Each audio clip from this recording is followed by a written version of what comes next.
All right, so this is the last SL lesson in calculus, and begins with a quick little review of how you find the area of a trapezoid, which pretty straightforward.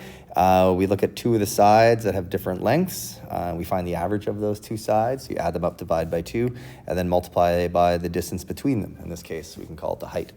And so that idea we want to use to approximate integrals. And so if I look at this function here, the graph that you see here, this is the graph of root x. And we're using that, I want to use that, I want to use this graph, I should say, to approximate this area, but not by using an integral, but by finding the area of a few trapezoids. And so, according to the question, I want to break this up into 3 regions. So I'll kind of draw these vertical lines. And I want to look at the trapezoids that connect these points together like this. So I want to find the area of this region, of this region, and of this region. And as you can see, it should give me a fairly accurate estimate of this integral. And so I have 3 different regions here. So maybe I'll go back in time a little bit and color these a bit. So I'll make this green and make this blue. All right, so if I look at the region I have in red, which is a triangle, but I'll just think of it as a trapezoid in which one side has a length of 0. So the area of that will be 1/2 times the left and right side, so 0 plus 1, times the distance between those sides, which in this case is 1. And to that, I'm going to add the next trapezoid, the one I have in green.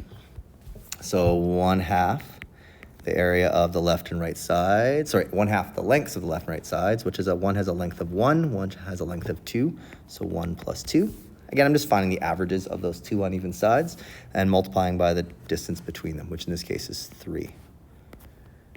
And then finally what I have in blue, 1/2 times the height of 2 and the height of 3, so 2 plus 3 added together, the average of those 2 sides times the distance between them, which from here to here is 5.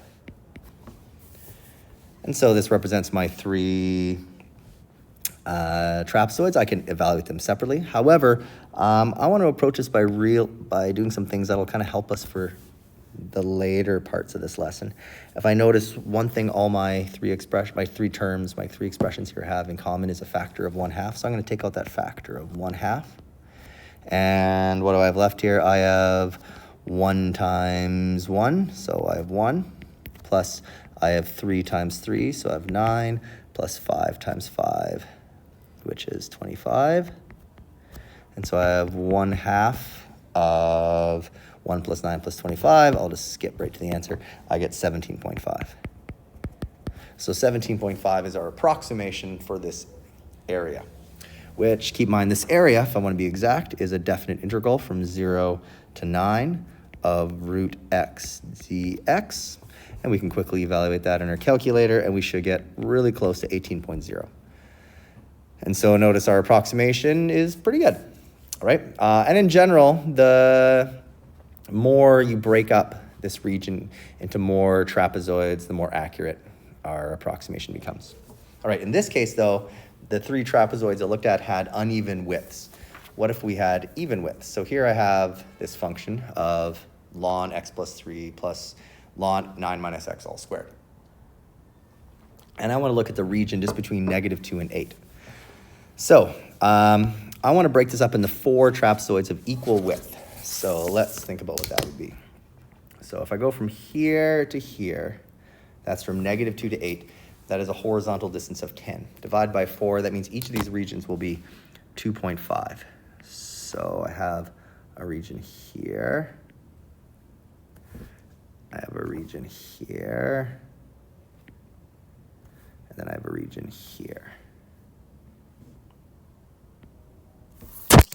And so keep in mind, this is at 0.5, -2, 3, 5.5, and 8.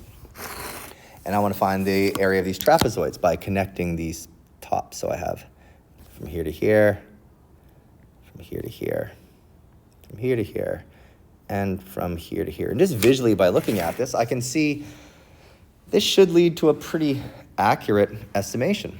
So how do I want to figure this out? Well, this time I have the same width. Each of my trapezoids is the same width. Each of my trapezoids has a width of 2.5. That said, I need to find the heights of each side.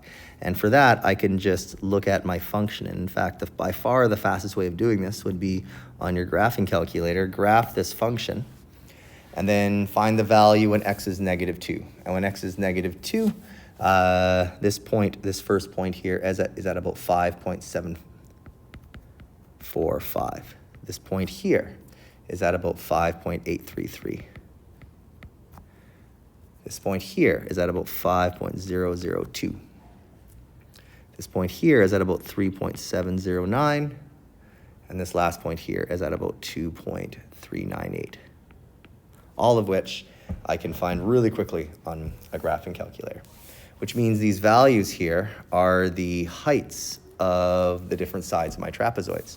So if I want to find the area of this first trapezoid here, which is almost a rectangle, I need to go 1/2 times the two uneven sides, so add them up and then multiply by half or divide by 2, so about 5.745 plus 5.833, and then multiply by the width, which is 2.5. Now, keep in mind, every one of these trapezoids has the same width. So, actually, I'm going to give myself a bit more space here. I'm going to go plus. And so for the next one, the one I'm highlighting in blue here, I have plus 1/2. The left side is the same as the right side of the previous trapezoid. So I have that number 5.833 repeating plus 5.002 times the same width. Plus, now I look at this one here that I'm highlighting in green. And notice, because I have the same width each time, I have a fair amount of things repeating here. So the left side is 5.002, the right side is 3.709 times 2.5.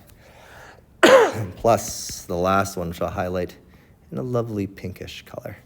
And, oh, that's not so lovely in pink anymore. And so I have 1/2 times the left side, 3.709, plus the right side, 2.398 times that 2.5.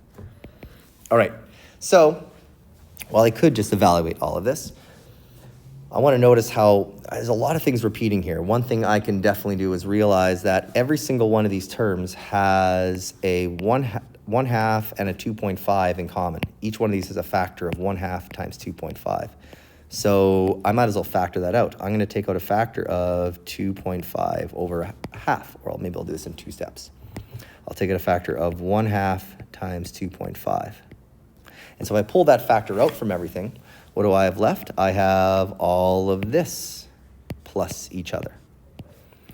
And even then, we'll start to notice we have a lot of things that are repeating. For example, what I have left is, everything here is I have 5.833 plus another 5.833. And I have 5.002 plus another one. And I have 3.709 plus another one. In fact, the only ones that don't repeat are the first and the last lengths. So I'm going to write those down first. I'm going to write down the first length of 5.745, the last height, 3.709, and everything else is doubled up. So I'm going to do it like this. 2 times these two, 5.833, plus these two, 5.002, plus these two, 3.709. Now, everything I've just done here essentially reflects to a formula that's in your data booklet, which I have right here. If you want to find the approximate area, we have 1/2. H in this case is the distance, the width of each of these trapezoids, times the first and the last height of your trapezoids, plus 2 times all the rest, because they all repeat twice. So this equation here, which upon first glance looks pretty weird, I think, hopefully we can see where it comes from. That said, all of this here should be relatively quick to type into our GDC, and you should get approximately 46.5 up to 3 significant figures. Actually, I'll write the 4 figures, 46.54. Okay, that's our approximate. That said, let's now find the actual area using my GDC, which would be quite quick. This is the definite integral from -2 to 8 of my function, the ln of x plus 3 plus the ln of 9 minus x all squared dx. And it should be quite quick to type this in, and you find your numeric approximation. And once I say it's approximation, it is very accurate. It's just, it's far more accurate than the approximation I just did. To 4 significant figures, I'll write it as 46.87. So as we can see, they're very, very, very close.